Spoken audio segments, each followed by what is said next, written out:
Okay, great. Thanks, Calvin. Let's certainly pick up on that as we go through the conversation. Okay, guys, great. Thanks for the comments and thanks for being here this afternoon. Great to have you along for the discussion. I think it's important, as Calvin said, that we all get to grips with these types of issues. And maybe one of the ways of getting to grips with it is also to look back in history, and you don't have to look far back in history to see the massive disruption that has happened in the business world. So on this slide, the next one, and it's a whole lecture in the course that I go into, is the digital winners and losers. So Walkman there, for example, were obviously disrupted by the iPod Shuffle. Now, interestingly, the iPod Shuffle itself has then been disrupted by the iPhone, and interestingly, that was within the same company. So Apple disrupted themselves; they disrupted their own product line to save themselves, because if they hadn't converged media and voice onto the same device, somebody else would have done it, and the iPhone would have been a Me Too product. So you'd still do get some iPod Shuffles out there in the market, but obviously they had a massive drop off. Once they put sound libraries onto their smartphones, and of course, I think the Netflix Blockbuster story is very well known. Blockbuster were obviously the biggest DVD rental network, physical network in America. And it's iconic that you would go down to the local Blockbuster, pick up a DVD, for Friday, Saturday night, whatever. That people never thought that human behavior would change to the degree that it has, where it's now a streaming environment of, click and watch, in the comfort of your own home. And I guess with the impact of COVID on cinemas, it's accelerated that trend even more. And I actually went into my DVD shop the other day, actually, and I asked them, how their business was going. And it was actually quite interesting because they said, no, very good, actually, because there's a lot of specialist titles that are only ever going to be on, they'll never be converted into a streaming format because Netflix will have to license them and so on. And so what you find is that DVDs, and in actual fact, Kodak didn't actually, it still operates, and it offers very, very specialized services for very specialized photographers and types of photographs, etc. But Netflix actually proposed to Blockbuster in, I think, 99, 2000 to run the website for Blockbuster. And they said, look, we think that, with this internet coming along, people are going to be able to, go onto your website and then order a DVD to be delivered instead of having to come pick it up. Because if they can get all the same information on the website that they would going into the store, then they might choose to come onto your website. And we've got an idea for your website. We'd like to run your website. And there is a good story that you can go read up about, where the Blockbuster executives actually threw them out of the boardroom, and then from there Netflix was born as a kind of a reaction to that whole story and to almost prove them wrong. And little did they realize that beyond ordering DVDs online, they would go into streaming. And what had to happen there, obviously, was the increased technology around the bandwidth and the capacity of our networks, etc., across the internet and across our worldwide internet cabling infrastructure to handle that degree of streaming. And I don't know if you saw, but during lockdowns last year, Netflix actually had to throttle its the resolution and its capacity simply to save space for all of the other traffic that was now having to be passed through the internet cabling infrastructure. So, just quite interesting how a combination of things, so the rise of the internet as a means for, getting access to something, as well as the rise of the capacity and the technology and the quality of the bandwidth, then resulting in the actual streaming that came through as a result of that. So although the originally intended business model wasn't one that ended up, it was a couple of combinations that resulted in that. And when we talk about digital transformation in the next webinar, I'll talk about some of the cultural aspects and things that need to be in place for companies to take advantage of digitization, etc. So here's a few more examples. We spoke about Kodak. I mentioned that one earlier. They had the technology for digital photography. They had it in the late 80s, in fact, and obviously the executives were worried that it was going to disrupt their physical films business, and they squashed it. And they said, look, we don't see this being a big thing.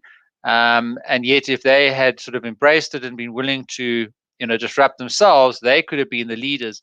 But if you look at what actually ultimately disrupted them was not the technology itself, but the clever use of technology by 14 people in a garage, which at that time called themselves Instagram, went through a bunch of ups and downs, nearly went out of business a couple of times, but ended up becoming the most popular app for the creation and sharing of photographs in a much more socialized context, right? So off the back of social media and how humans started to engage with each other in that context, photographs then became a critical aspect of that. And as we know, Instagram was bought by Facebook simply because of how well it complemented their social media business. And as we mentioned just now, Sony held on to the iconic Walkman to their detriment. Sony also had digital sound library technology. They could have done it, but they thought that everyone would carry that iconic Walkman forever. So, part of the trick is human behavior and how it can be very fickle and fast changing.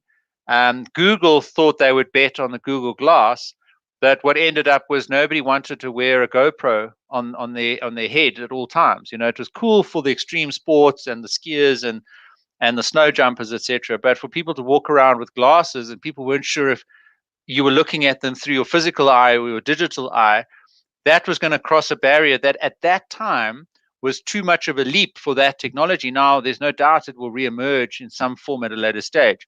But there are many examples in addition to these of where technology has failed to disrupt and failed to take hold of what people thought was a shift in human behavior.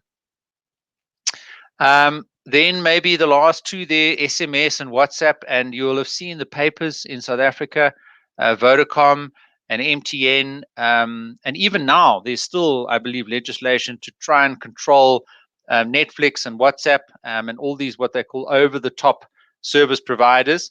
And even in the banking industry, we have the same with the aggregators that will aggregate multiple services. If you look at hippo.co.za or First for Women in the insurance space, these are just aggregators, and they will shop around in the insurance providers, for the best products, aggregate those to you based on your profile, and give you the best recommendation, so that you, in theory, get the best of all options that you would consider.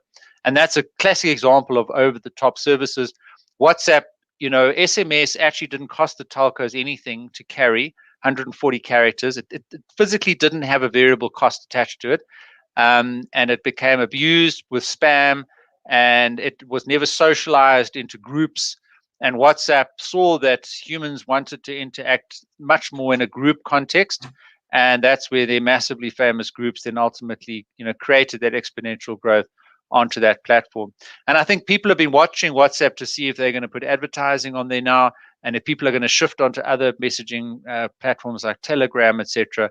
But there's privacy concerns, obviously, because WhatsApp is not also owned by Facebook. So Facebook, Instagram, WhatsApp, there's massive amounts of data, being owned there in the hands of a very few number of people. And again, linking back to my previous point around the risks of digitally enabled hypercapitalism, creating these unfair advantage of, the Googles and the Facebooks having access to massive amounts of data, which they can obviously then, use to significant advantage.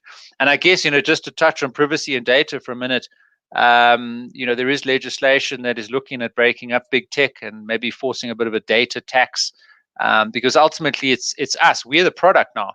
We are the product. It is our data that is being used in these platforms and in these engines to make product recommendations, and to drive advertising, through the attention that these social media platforms are able to attract from us as humans.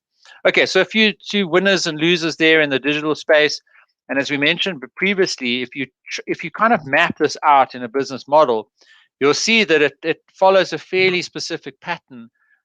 You've got this early growth as companies digitize, and then deceptively, they're growing and growing, because 10 users, double 10 users is only 20 users. You double that, you get 40, then 80. And just like the chessboard, if you're aware of how chess came into being, the person who invented chess, asked, he was offered a prize, and he said, I like rice, and I'll have 1 grain of rice on the first block, 2 on the next, 4 on the next, 8, 16, 32, etc. And they couldn't calculate how much rice to give him by the time it got to the 64th block, never mind even the 32nd block, I think. And today we've calculated that to be enough rice to cover the Earth's surface 3 meters deep or something ridiculous. So once you get these exponential principles kicking in, whether it's user numbers or profitability or watch time on YouTube or number of searches on Google, etc., you get this compound effect driven by networks. And network effects, what happens is that the value of any new additional person joining the network or participating in that ecosystem adds value to everybody else that's already in the ecosystem. So you wouldn't be on Facebook if your friends weren't there. I know we spoke about Facebook last time. A lot of people have shut down their Facebook accounts. Equally, you wouldn't be on Uber if you couldn't be guaranteed of getting a ride within 5 minutes. And that's because everybody else is on Uber also demanding the same service. So that you get this exponential growth of an over-concentration of buyers and sellers, creating then multitudes of benefit for everybody else. But obviously then, hyper-capitalism and extreme profits for the people that own and run those platforms. You'll have seen the dispute between the Fortnite game and Apple, and I wrote an article about that. I'll share that into the link just now.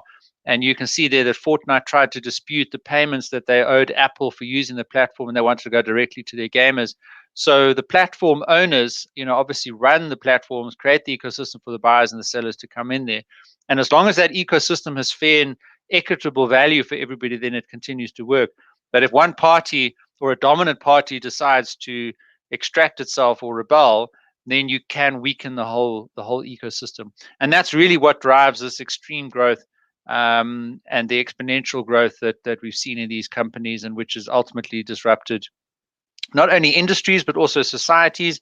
If you look at democratization, the Arab Spring, let's not remember and not forget, it wasn't that long ago that governments were overthrown through the power of the internet and citizens' ability to organize and to protest through internet. Dictators, the first thing they'll often do to prevent citizens uprising is switch off the internet, switch off messaging apps, switch off Twitter, switch off WhatsApp, etc. So those platforms, beyond industry, financial related considerations, have driven democratization. They've actually birthed democracy, and not been the only factor in it, but obviously been a vehicle for it. So as much as they're criticized, I mean, if you look back in time at those type of events, there has been an important role of those platforms and the internet.